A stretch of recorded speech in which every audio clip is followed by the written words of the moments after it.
and welcome. Today I was having a conversation with one of my wonderful colleagues in this industry, and we were talking about how important it is for women to listen to their inner guide, that inner intuition, that divine gift that I believe we're given as women that helps us to know what is right for us in all areas of life, but specifically in areas of relationships. So today's topic is something that I think is really important to remember. I'm Michelle Marchant Johnson with Love Life Coaching, and I help amazing women throughout the world create the lives and loves that they most desire and to show up in the world as a woman of high value to meet and attract the right man.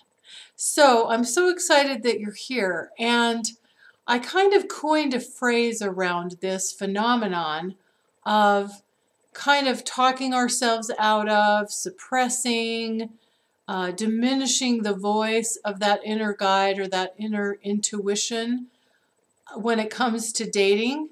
And I called it, you're perhaps outsmarting or trying to outthink your inner guide or your intuition.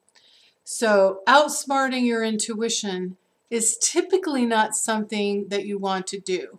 So what do I mean by this? I mean, when I work with and talk with women, oftentimes when I talk to them early on, as we're exploring working together, women may tell me some experience they've had in the past where a relationship didn't work out, where they weren't treated well, perhaps the man cheated on them, or other painful experiences that came from that experience. And I'll often ask the question, I'll say something like, now I realize that hindsight is 20/20, but looking back on it, as you remember it now, were there early warning signs? Did you have a feeling of unease? Did you have something inside that told you perhaps something was a little bit off? Did you sense that there were red flags? Were there signs and signals along the way? And perhaps if you were tuning in or really listening to that inner guide or that inner intuition, that divine gift that we have as women, would you have perhaps seen this coming? And in many, many cases, in fact, I'd say in the majority of cases, the women that I'm talking to will say yes. Now, I think that we've all, perhaps the majority of us, done this at one period of time or another, at one point in time or another.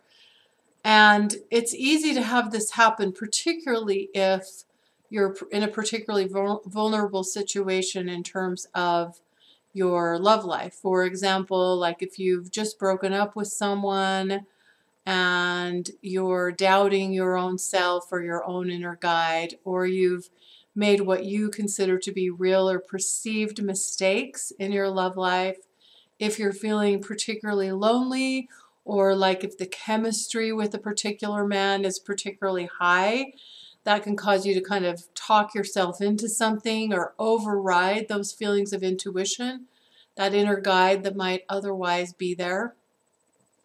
But I'd like to issue an invitation here that when you are with a man, when you're exploring a relationship with a man, or when you're dating a man, to listen not just to the chatter or the talk in your body, because sometimes we have a tendency to overthink things. And I'm not saying don't use your brain, but I am saying also listen to how things feel. Listen to your body. Listen to that inner guide, to that intuition about how you feel in this man's presence, how safe you feel, how comfortable you feel, how seen you feel, and listen to what your inner guide is telling you as to whether or not this is a place that feels good for you to be, and if you want to continue to invest in getting to know this man. Because if you try to outsmart that intuition by overthinking it, oftentimes that's where we kind of go astray and find ourselves kind of lying there in the dust, smoke, and ashes after a relationship hasn't worked up and it's blown up on us, wondering what has happened. So keep this in mind. Remember that you have this divine gift of this feminine intuition, this inner guide. You can even call it your gut feeling if you want to get a little bit more raw. And remember not to outsmart the intuition. At least let it have its voice at the voting booth in terms of what you're going to do and the decisions you're going to make in your love life. I hope you find this is helpful. Please leave a comment below. Click the like button if you like this video, and please subscribe to my YouTube channel because I'll be putting out new content every week. Thank you so much. I'm sending you love and lots of blessings. Bye-bye for now.